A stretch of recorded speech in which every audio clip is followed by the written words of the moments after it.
Fala aí pessoal, hoje aqui uma entrevista exclusiva e muito especial para o canal com o músico Jeff Scott Soto.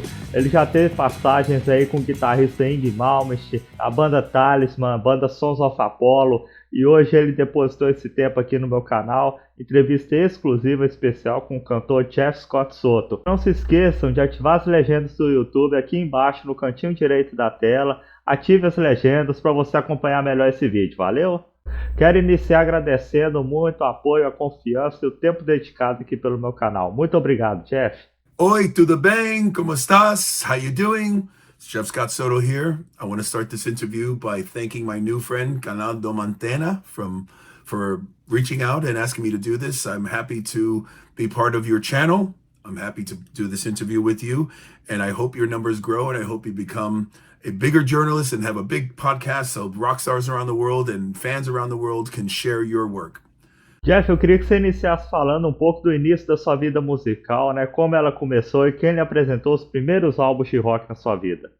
My musical life began, I was a little boy, maybe 5 or 6. I remember being this young. I remember singing all the time at family gatherings, just singing to the family, singing to myself. I always loved singing, and I guess people told me when I was really young that I actually could sing. I was able to stay in key. I hit the right notes, and I had the timing, all that stuff. So it really started very early, very young for me. I remember listening to the Jackson 5, which was my favorite group when I was little, because of course Michael Jackson was like 12 or 13 when they first came out, and he was only maybe 7 years older than me or something like that. I don't remember what our age difference is, but he was a huge influence because he was a kid and I was a kid, and he was a famous kid singing with a famous band, and I wanted to be a famous singer as a kid just like him. So that was my first influence. I used to sing all those Jackson 5 songs, and then eventually the Michael Jackson solo songs before he became the Thriller Michael Jackson. I was into all his other solo stuff when he was still doing stuff that sounded like the Jackson 5. When it comes to rock, I absolutely 100% give my brother Joey the credit for introducing me to the music, because he was a drummer, but he was only 14 months older than me. And his influence was massive in terms of, I always was following his footsteps. I wanted to be like my brother. I wanted to do the music my brother was doing. I wanted to make my brother proud, all of those different things. And so when he changed music, I always changed with him. If he was listening to pop music, I listened to pop. If he listened to rock, that's when I started listening to rock. He was always ahead of me though. When he started listening to Iron Maiden and bands like Judas Priest, for me, it was absolute noise. I hated it. It took me a while to catch up to him. I didn't like rock. To me, it sounded just too aggressive. And I got into rock really slowly because I listened to a lot of R&B and pop all my life. I grew up with Earth, Wind and Fire. I grew up with the Bee Gees. I grew up with Little River Band, a lot of more pop and contemporary groups, Prince. And then it was bands like Queen and Journey and Toto, where they had singers that could give you a soulful feel. They kind of had, especially Steve Perry, for instance, he sounded like what Sam Cooke would have sounded like if he was singing in a rock band. Bobby Kimball sounded like a soul singer singing for a band that had distorted guitars. So that's when my world was changing when it comes to rock music. I loved R&B and soul music so much that my first introduction to rock had to be with singers that had that more soulful approach. And then I eventually started getting into the Judas Priests. I wasn't a big fan of Iron Maiden when Paul Di'Anno was there. I became a fan of it later.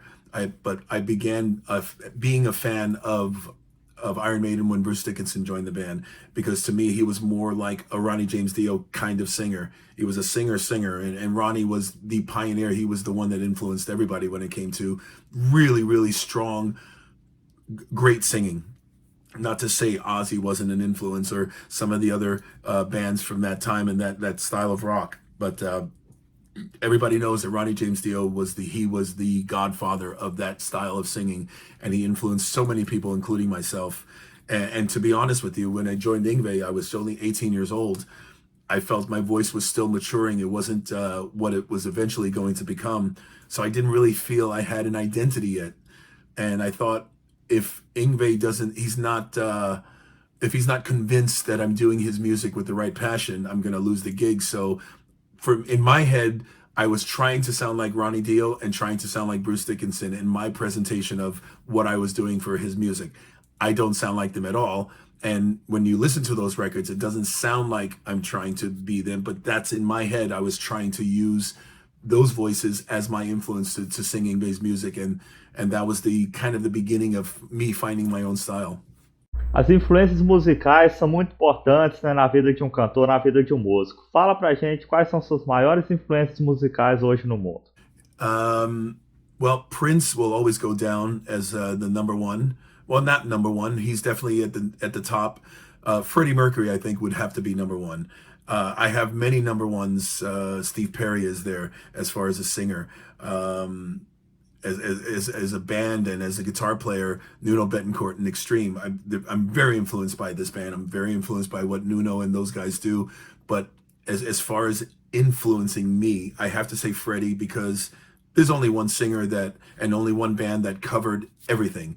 There's not, of course, a lot of bands, they have different styles, they have different influences, they have different inspirations that they're able to use in their bands, but nobody put that out more or better than Freddie Mercury, as far as I'm concerned. He was able to sing pop, blues, opera, classical, jazz, disco, funk, R&B, heavy metal. I mean, you name it, Freddie Mercury sang it all. And to me, when you have somebody that can have that kind of influence, you don't need anything else. Of course, you do need something else, but Freddie Mercury was definitely the ultimate for me, and still is to this day. Jeff, você considera que a sua carreira profissional começou ali a partir do momento que você trabalhou com o guitarrista Yngwie Malmsteen? My professional career began with Malmsteen, absolutely. Before that, I was in bands with my brother, Joey. I was in my first original band that I joined. It wasn't my first original band. There were other projects that never really took off as bands. We tried to start it up. We tried to find musicians to match the music that we were making. I would say 14, 15, and 16. But the first real band that had their own music, we weren't a cover band. We didn't do covers. We did their music. Our music was a band called Canaan. And I was 16 when I joined them.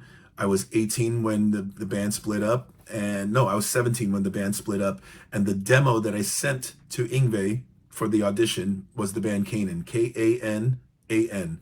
And I'm still friends with the guys. They live very close to me in the area here. And that would have been 82 to 83. It was the band lasted just over a year for me.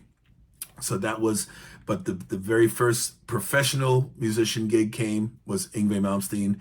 I was 18 years old. I joined him officially in August of 1984, just before my 19th birthday. And the first album I sang for Yngwie, the Rising Force album, I sang 2 months before I turned 19. So I was still 18 years old on the first Yngwie record. Eu tive a oportunidade de receber aqui no meu canal também o músico Felipe Andreoli, baixista da banda Angra. Ele teve a oportunidade aí de estar tocando no lugar do Billy Sheehan na turnê do Sons of Apollo aqui no Brasil, a última turnê que teve aqui. Eu queria que você falasse um pouquinho como que é a qualidade técnica dos músicos brasileiros para você. I must say, especially a band like Angra, the level of musicianship that comes from Brazil is astonishing. I have two big influences of musicians in my life that I pretty much go to. They're my most, I guess, in the 40 years I've been doing this, the ones I work with most, and the origins of the musicians I work with most are from Brazil and Sweden. It started in Sweden, of course, with Yngwie and then Talisman and eventually Wet. But 21 years ago, my first time in Brazil was when I got to experience the guys that I still work with today, Edu Cominato and BJ, and of course, Leo Mancini, who's an extremely amazing guitar player, and some of the other musicians I work with and met along the way, written with for Soto albums. I mean, I've got a huge catalog of people that I work with a lot now from Brazil, and I love, because at being South American, being Spanish, being of our heritage, I'm Puerto Rican, so I'm of the Spanish heritage. In South America, Central America, that culture, we have obviously we have our own music, we have our own style of music, but when you grow up with it, even if you're not trying to put that style, it naturally, you have that influence. It's in your blood. It just, it's in the genes. It just, you carry it with you. You pass it on to your children. You can't help it. It's in you.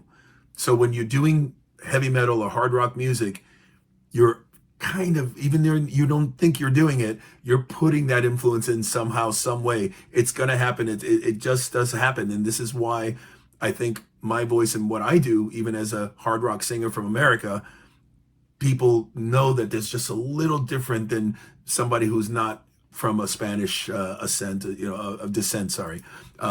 Somebody from Spanish heritage. I just have a little different approach compared to some of the other ones that would do things a little differently than me when I do my own recordings. And I feel the same way about the Brazilian musicians. Felipe is just, he's one of those mind-blowing musicians. I've played with some of the greatest on the planet, and I would put him on the same category, on the same pedestal as the Billy Sheehan's, as the I'm just trying to think of bass players, John Myung from Dream Theater. I would put him in that level of musicians, because the guy is just phenomenal. He can play anything, and he does it. He does it so it looks easy, but of course it's not easy. Recentemente, a banda Sons of Apollo perdeu o baterista Mike Portnoy, que anunciou aí sua volta para a banda Dream Theater. Vocês pensam em substituí-lo na banda a partir desse momento? Absolutely not. There's Sons of Apollo, for me, again, this is my opinion, Sons of Apollo will not and should not exist without Mike or Derek. This is a band, it's their band for starters. They put the band together. They put the people that they wanted to work with that particular band together to make that band. And I'm so proud of the records and the tours that we got to do together in that time. I'm not here to say that it's completely over. I don't have that right to say whether we will continue or not. But I do feel that we won't continue with a new drummer. We won't continue without Mike. And but I also don't know if we will continue. That's up to them. I would love to. I will always leave my door open for Sons of Apollo, and I absolutely love these guys. I love what we did together, and I'm really, really happy that Mike is back home where he started, and I'm looking forward to seeing what Dream Theater does now that he's back in his old house and his own creation that he started with those guys. Eu queria que você falasse para nós as boas lembranças que você tem aqui do Brasil, que você carregou com você nas suas vindas para cá.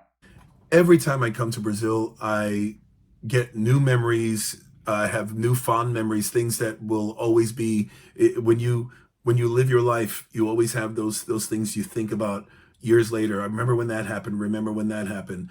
Every time I come to Brazil, we always have an adventure, whether it's good or bad, like travel problems, lost luggage, or whatever. There's always something fun and interesting that happens when I tour there, when I'm hanging out there. Like I said earlier about the musicians, I have a brotherhood. I feel sometimes like I'm part of the the Brazilian culture. I am Brazilian in terms of how much time I spend there, how much I have the experience and the influence from my band members, BJ and Edu, and also the other guys that I work with down there, from Leo and my bass player, Babum, his name is Enrique. And we have such a great time. We have many laughs. We have musical memories, and between the energy of the crowd, which nobody in the world can replace or beat, as far as I'm concerned. Brazilian audiences are just always fire for me. Fuego. I love the energy. I love that they make me feel so welcome. They make me feel so at home. And I look forward to coming every single time. And I might as well add I'll add something to this comment, because I'm coming out again in April, going out there to play at the Summer Breeze Festival. But I didn't want to just come out there to play the one show and go home or go somewhere else. I wanted to do a little more there. So luckily and happily, I can announce that I will be doing an acoustic opening support act set list with Angra. And we're going to do, I don't know, it's maybe a few weeks of dates. I'm waiting to see what the dates are and when they start coming up, but I'm very much looking forward to touring with Angra. Felipe now, I get to open for Felipe where he was playing with me, but I know all the guys in Angra. I'm a huge fan of the band. I'm a huge fan of the people involved and their manager and their the booking, everybody that works with them. I'm really close to. And I can't wait to do this with them because I'm going to get to do a little set list with Leo Mancini is going to do it with me on acoustic guitars. And we're going to strip it down and have some fun. And then at the Angra part of the show, we're planning to do some stuff together. So I'm really looking forward to this trip. Once again, looking forward to more capiroscas. I'm not a cachaça fan, so I drink capiroscas. I love the food, feijoada. I love... coxinha. I love churrascaria. I love everything about the food, the culture, the people. I love Brazil. Jeff, você quer divulgar algum site, alguma rede social, alguma coisa que a gente não falou aqui? Fica à vontade, viu? O espaço é seu. No, not really. There's so many of them out there right now, and so many trying to get attention, and so many doing the same things or trying to do different things from one another. There's not really anything I know of to emphasize or talk about. I mean, my social medias, I use it mainly and strictly for promoting shows and albums and songs in my career. So I can promote that. I can say, please check out my Instagram and Facebook pages. I don't really use Twitter so much anymore because there's not enough characters and there's too many rules on what you can put on there and how many characters you can type. So I use the ones that I can truly utilize for pushing my agenda in terms of the music and my career. As far as other sites, not really. There's some sites I can't stand. I don't want to give them any notice or attention, but there's not really anyone that I want to push or promote. E para a gente finalizar, queria te agradecer de novo. Desejo a você saúde, sucesso para você e para toda a sua família. E eu queria que você deixasse aqui uma mensagem para o público do canal e para o público do Brasil aqui, beleza? Muito obrigado. I'll leave you with a message saying, Obrigado, Brasil. I love you so much for giving me the attention, the loyalty, the love, the cheers, everything. Every time I come there, you leave me wanting more. And if I had a choice, I would only tour Brazil for 12 months a year, but then you'd get sick of me and I'd have to find somewhere else to go. So I'm going to cherish every memory I have of coming to Brazil, and I'm looking forward to making new ones. Like I said, obrigado, and I can't wait to come back. I can't wait to sing for you. I can't wait to laugh with you and drink with you and eat with you. Long live Viva Brazil. And also, Viva Brazil, and make sure you listen to and watch canaldomantena. Not Mantena. Canaldomantena. You can leave this if you want. Canaldomantena. All the best. I hope this works out for you, and I hope you're able to make this video work for what you need. Gracias. Obrigado.